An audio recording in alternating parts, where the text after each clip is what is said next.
So how's it going, my comics and armor? We're here today with George Alvarez, the creator of Exodus Z. How you doing, George? Hey, bud. I'm doing great. I'm ready to chit chat about zombies and destruction and any other heavenly horror we could think of.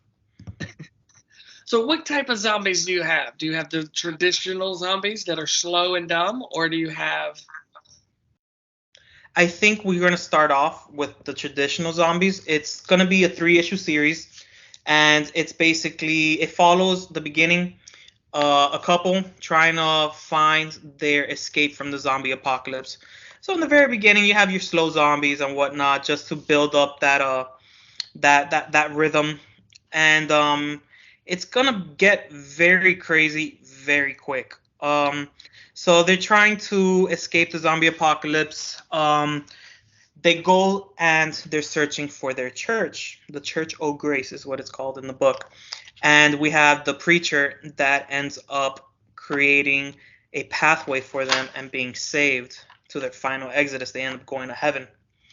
But in every horror movie, every horror book, every horror show, nothing ever goes as planned. So some way or another, the zombie apocalypse finds itself at the gates of heaven, and chaos ensues, basically. This is, yeah, it's a very cool and original idea. And like you said the first time, I don't think this has ever been done. Nah, man. Like I said, it started off as a joke with my wife. I believe we were watching. I always forget the name of this Korean show. It's that Korean zombie show of the high schoolers in the middle of the zombie apocalypse. And at one point or another, one of the kids, they're praying, and that's where I made the joke. And like, imagine somehow they get saved, but the zombie apocalypse follows them. So they believe they're in good, and at the end of the day, they're still out of luck, and it just makes matters 20 times worse. So are we going to be able to see, like, zombie angels, I guess you could say? Right, yeah. All right. It definitely. Okay, let me give you an idea. Like I said, it's 3 issues. The first issue is called What on Earth. The second issue is called For Heaven's Sake, and the third issue will be called Oh Hell No. So you kind of get an idea of the calamity and the destruction where it can occur, and nobody's safe. Honestly, nobody's safe. Anything can happen. If that's hints enough for you, it's chaotic, and I just thought, let's just make the worst case scenario out of this. Are you backing this on Kickstarter? Yes, the book was on Kickstarter in January, February. It was fully funded. We are waiting for. We actually just got the prints last week, so I can actually show you. That's the standard cover. So I'll zoom into the logo right there, and then you can see 3 cool little zombies just getting ready to attack somebody. He was on his way. Right in the middle, you could kind of see the church from a distance, and the guy doesn't make it. Needless to say, he kind of gets the zombies kind of get in the way. Right, I'll talk to you about the creators right now, and this is the variant. So it's an angel being eaten by a hot zombie in a bikini for some weird reason, and she's eating his brain like if it's a bucket of popcorn. Nice. Yeah. Okay, so like I said, I'm the creator, I'm the writer of Exodus Z.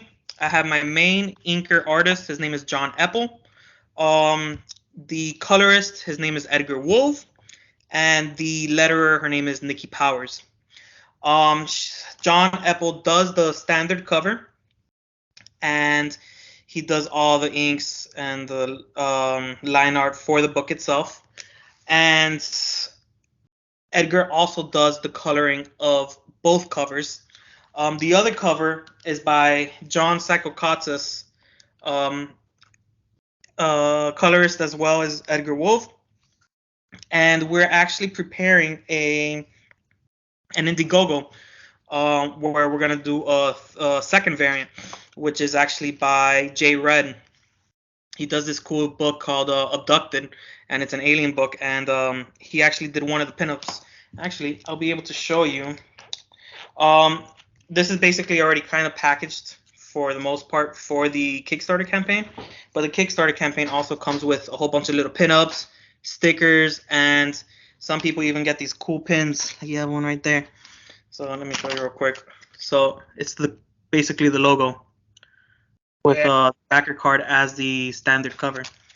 But we're going to have a Indiegogo, which the pre-launch I actually just posted it up, and it's gonna be with this cover. So it's gonna be the preacher himself fighting off the zombie apocalypse. It's a pretty cool cover. I love it. And it's done by J Red. I'll probably post up the link or I send it to you. See if we could post it somewhere. For the actual Indiegogo campaign.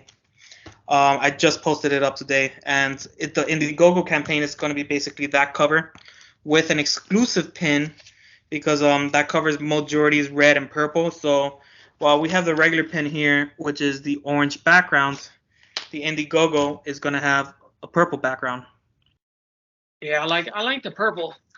Yeah, the purple, I love it. By the way, all this information, this is the first time I'm saying it out loud. So exclusivity right here in the Comicchatauthority. By the way, I appreciate that.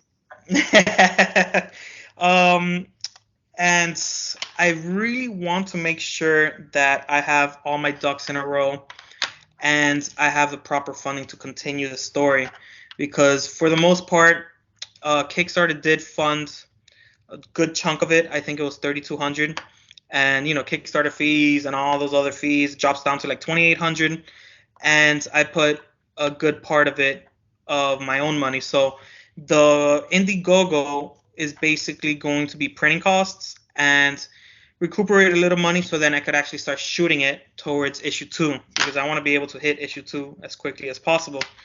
But it's definitely gonna be crazy. Issue 1, you actually see a couple angels. I don't think that's too much of a spoiler to say, considering that the variant cover shows an angel. Not necessarily in that position, but does show an angel. But I want to make this like all hell. It's hard to say all hell breaks loose, because it's not technically hell. But I will say issue 3 is gonna have zombies versus hellspawn. So it's gonna be crazy. It's gonna definitely be crazy, and it's gonna have a little bit of everything. Obviously, it's full of gore, full of violence, and it's going to make you say, "What the hell?" pun intended. And it's just a fun ride, because issue 1 has a lot of little Easter eggs. It has basically it could stand up as a issue itself, but it ends at a cliffhanger. Issue 1 or issue 3? Issue 1 could stand alone itself, but it does end in a cliffhanger. So it lets us build off to issue 2 and 3. Okay. So at the end of 3, is it all going to be tied up in a nice little bow, or do you plan on going further?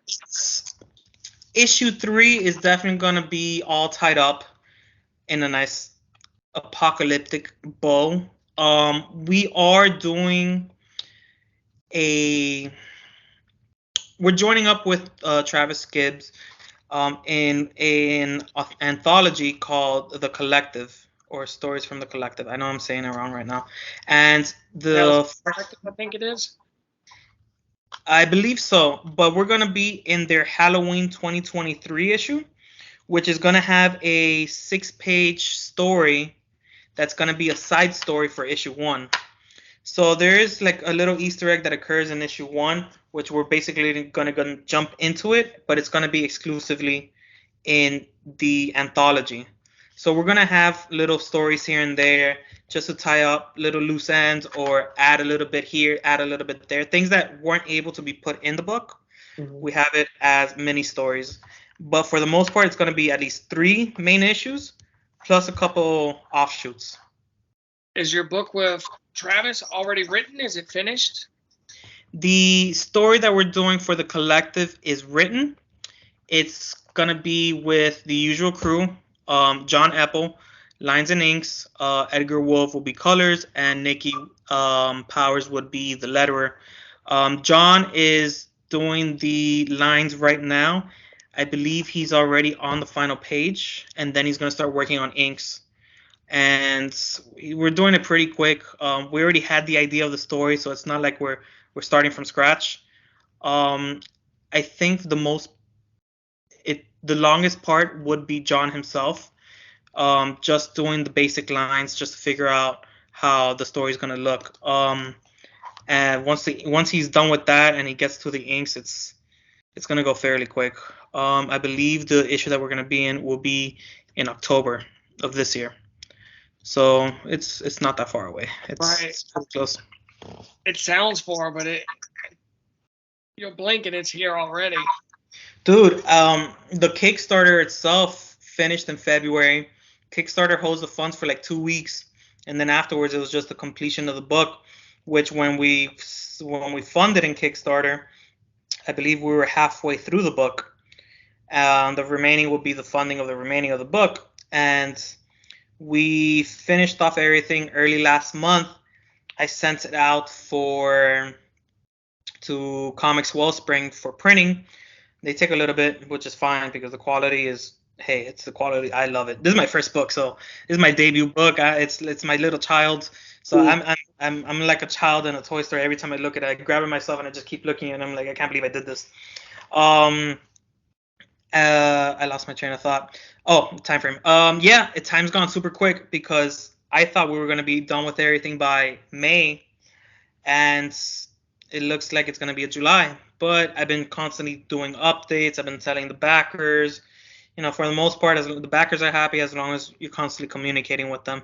Communication is key.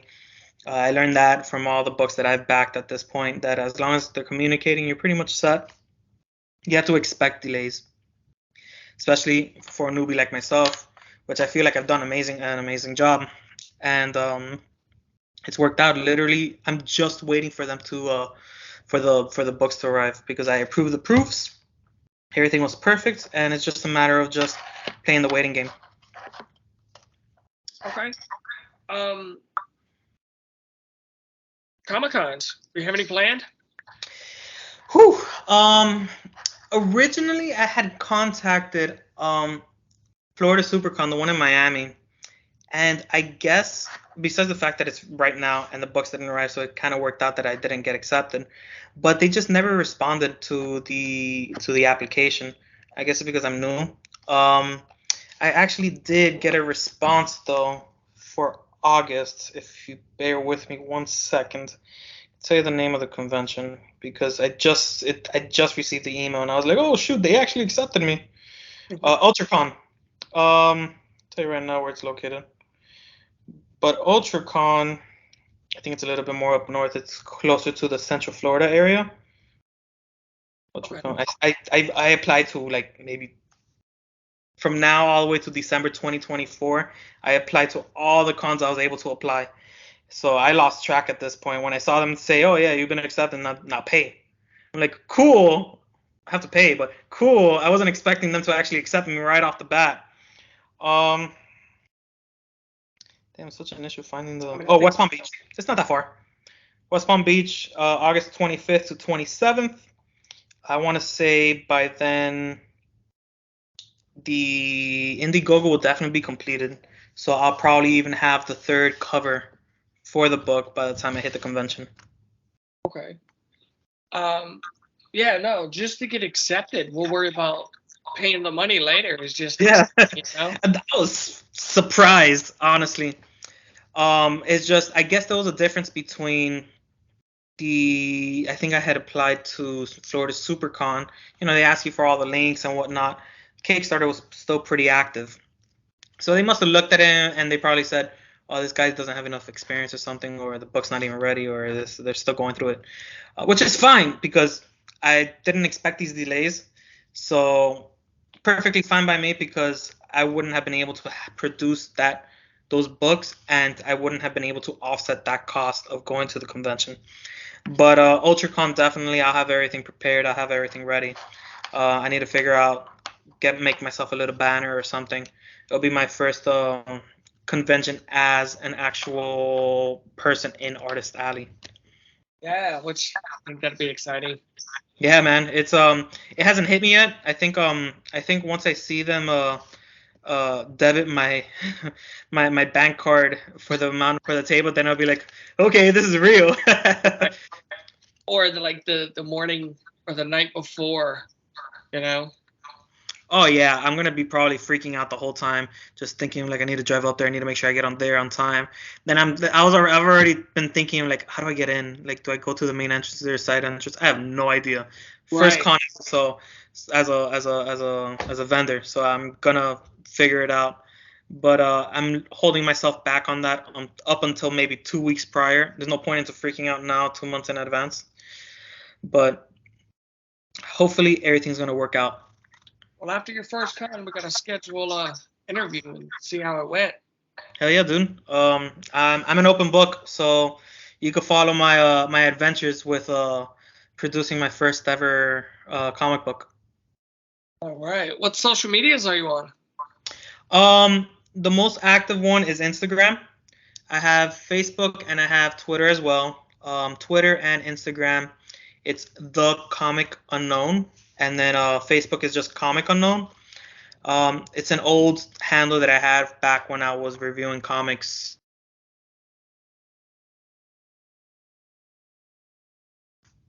Oh, can you hear me?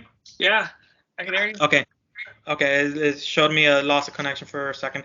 Um, the handle is an old handle when I used to review comics back in the day, and I just kept it. I think I'm even considering doing like once I have a lot of stories getting published and whatnot, I want to do like an anthology of short stories, and I'll probably call it like Comic Unknown Presents, and then like the title or whatnot. That'd be cool to get like a handful of like people that haven't made it yet and just call it the unknowns. Yeah, dude. For the most part, this is a lot of first time information I'm saying out loud. I do have another story out there that I've been working on.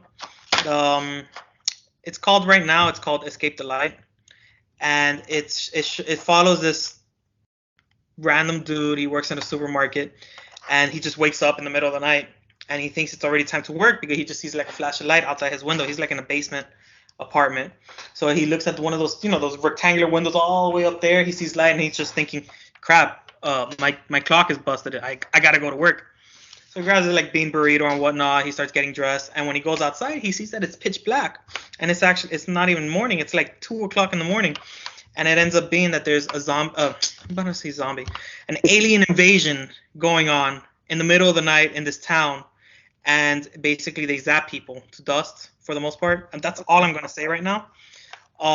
But that's literally like the first 2 pages, and it's following him and his attempt to survival throughout this midnight invasion or midnight attack, or however you'd want to put it, with this random alien-looking creature just destroying everything and the population.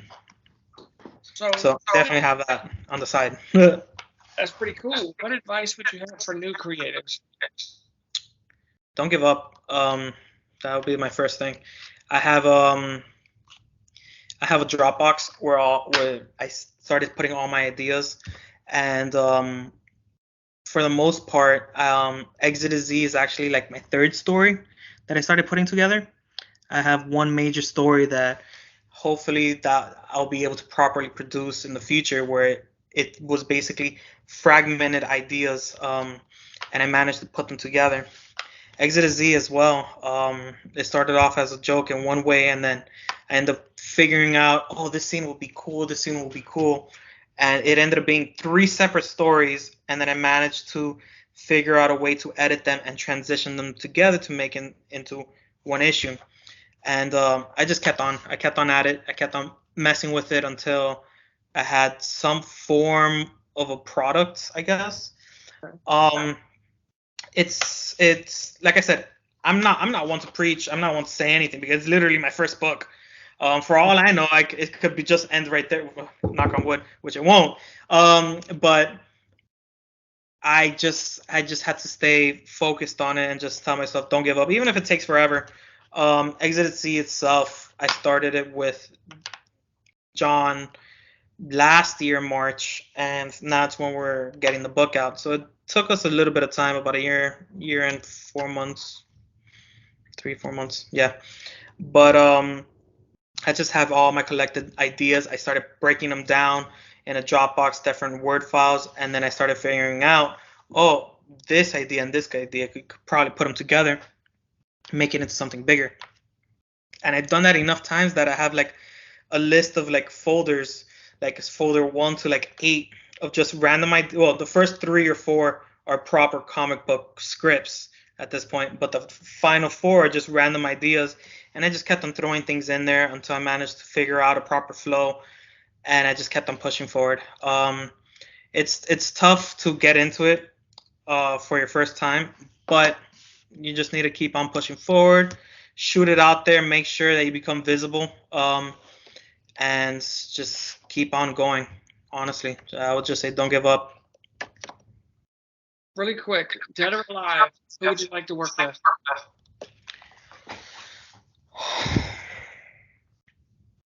Dead or alive? Yep. It's funny because we were actually talking about this before we aired, and Jim Lee would have been dope. Would be dope. Would have been. Off air, we were talking about how I would love to be able to have like a blank cover variant and just get him to do a sketch cover and just to have that there.